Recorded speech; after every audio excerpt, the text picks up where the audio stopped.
Bonjour à tous, c'est parti pour une nouvelle vidéo Update Lecture.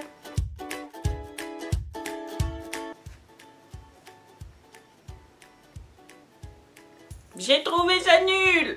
C'est l'histoire d'une jeune femme, mère de famille, qui va perdre peu à peu goût à son quotidien, qui va rencontrer un homme qui lui dit être routinologue, c'est-à-dire qu'il s'occupe de remettre sur le droit chemin du développement personnel et du bonheur quotidien des personnes un petit peu perdues. Le message pouvait être très intéressant, simplement je suis très gênée par sa mise en place, je suis extrêmement mal à l'aise quant aux propos tenus dans cet ouvrage-là.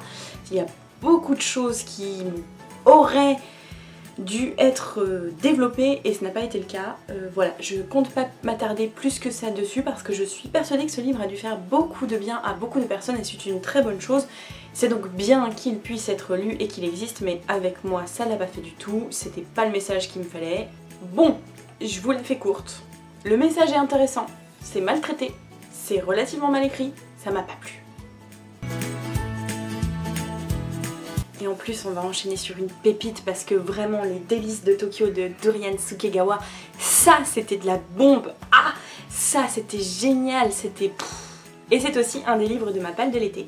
C'est l'histoire de Sentaro qui est un vendeur dans une petite échoppe de dorayaki. Ce sont des pâtisseries composées de 2 pancakes qui englobent une petite pâte de haricots rouges trop bon qu'on appelle le Han, A-N. Cet homme-là, clairement, il est un peu paumé dans sa vie, il est clairement pas heureux, puis son travail ça lui plaît pas, c'est un peu la prison pour lui. Et du jour au lendemain, une vieille dame qui s'appelle Tokue va venir insister encore et encore pour travailler avec Sentaro dans sa petite échoppe de dorayaki.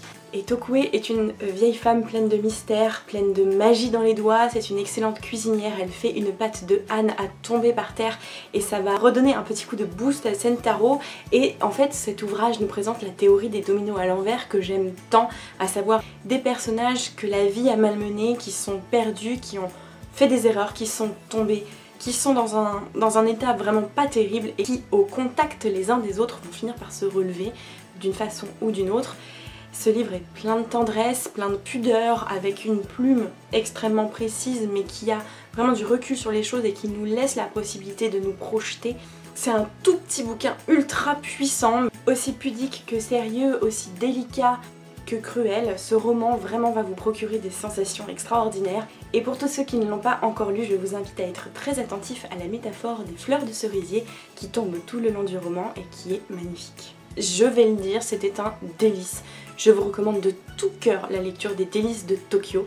Et pour une analyse beaucoup plus approfondie, je vous invite à aller regarder la vidéo de Lemon June qui en avait parlé merveilleusement bien dans sa vidéo pour le Sun & Books de l'année dernière. Attention, on va enchaîner avec un monument de la littérature young adulte qui a déboulé ces derniers mois sur la toile. Shades of Magic, le tome 1 de V.E. Schwab. Est-ce que je vous le présente réellement? Est-ce qu'il est nécessaire de vous le présenter? On en a tellement entendu parler celui-là.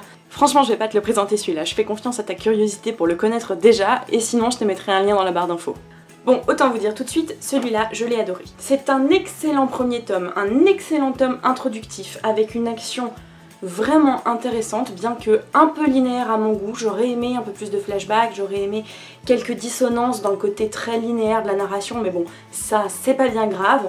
Les personnages sont ultra intéressants, l'écriture est agréable à lire, l'univers est fabuleux. Ça c'est de la young adulte comme j'aime, ça c'est de la littérature jeunesse qui déboîte et qui déchire. Ne passez pas à côté, c'est un livre génial. Et la petite citation qui va bien parce qu'elle déboîte, celle-là: tout le monde meurt un jour. Alors non, je n'ai pas peur. Ce qui me terrifie, c'est l'idée de mourir ici. Je préfère partir à l'aventure, quitte à en mourir. Tout, plutôt que de vivre immobile.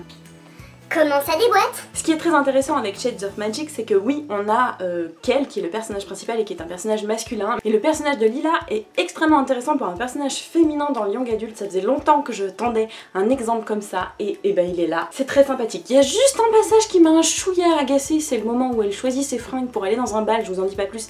Et ça vous spoile rien. J'ai trouvé ça beaucoup trop long, 3 pages pour choisir une robe de bal, franchement, qu'est-ce qu'on en a à faire? Mais c'est pas bien grave parce que franchement... Le personnage de Lila est génial, le personnage de Kel est topissime. Pour l'instant, il y a peut-être encore un tout petit peu trop de manichéisme en ce qui concerne les personnages qui sont considérés comme les méchants de l'histoire, les méchants souverains, et les personnages qui sont considérés comme les héros. Mais franchement, vu les intonations de ce premier tome, vu les ténèbres qui apparaissent et vu toutes les problématiques qui sont mises en place, je pense que cet état de fait va vraiment évoluer avec les 2 prochains tomes. J'ai hâte qu'il soit traduit d'ailleurs, ces 2 prochains tomes. Je lirai la suite avec grand plaisir et cette trilogie-là, elle sera vraiment dans ma bibliothèque pour un bon bout de temps. Lisez-le! Et puis j'ai lu Why God is a Woman de Nid Andrews, qui est un recueil de poèmes dystopiques féministes. C'était un livre que j'ai lu grâce à l'un d'entre vous et surtout que le coupable se déclare parce que ce livre-là m'a bouleversée, parce que je l'ai adoré, il a tout déchiré. Le nombre de post-it positionnés vous montre que ce livre-là m'a fait réfléchir. Il était génial, je vous le conseille si vous êtes à l'aise en anglais. Si vous êtes débutant en lecture VO en anglais, passez votre chemin, attendez un petit peu, commencez avec les Harry Potter et puis revenez là-dessus plus tard. En revanche, si vous avez l'habitude de lire en VO, franchement, n'hésitez pas. Et surtout accrochez-vous parce que les 10 premières pages peuvent faire un peu flipper parce que c'est toujours plus ou moins le même message. Mais passez les 10 premiers poèmes, franchement, ça envoie, mais alors... Notre personnage principal, qui raconte sa vie à travers des poèmes en prose, est un homme cisgenre qui vit sur une île où les femmes cisgenres hétérosexuelles ont pris le pouvoir. Et ce, depuis des milliers d'années. En fait, le rapport de force sur cette île est totalement inversé, le système de valeurs est inversé, et c'est présenté comme une utopie, mais si on regarde bien, c'est carrément une dystopie, parce que ça ne résout absolument rien. Toutes les problématiques restent les mêmes. Celle de l'inégalité, celle de la domination d'un genre par rapport à l'autre. Et ce qui est extraordinaire, c'est que en inversant les tendances et donc en mettant l'homme à la place de la femme dans cet ouvrage-là, ça nous remet nos systèmes de valeurs en plein dans la tête. Et non, bien évidemment, on se rend compte que ça ne va pas et qu'il faut changer les choses. En tout cas, c'est une lecture qui ne laisse pas indemne. Je vous la recommande grandement, ça m'a bouleversée. Je remercie encore de tout cœur l'abonné qui me l'avait conseillé et grâce à qui ce livre était apparu dans la Book Jar, vos conseils, parce que vraiment c'était une tuerie. Vous pouvez pas imaginer en fait à quel point ça m'émeut que ce livre m'ait autant convenu et qu'il m'ait autant plu parce que ça vient de vos conseils. Je l'ai répété partout sur les réseaux sociaux, mais que vous ayez à ce point-là compris ce qui pouvait m'émouvoir et ce qui pouvait me plaire me touche profondément et merci encore 1000 fois pour tous vos conseils tout le temps parce qu'à chaque fois c'est top quoi. Et en parlant de vos conseils, on est début août, c'est l'heure de tirer le livre de la Book Jar, vos conseils. Bon, alors, c'est parti. Hop.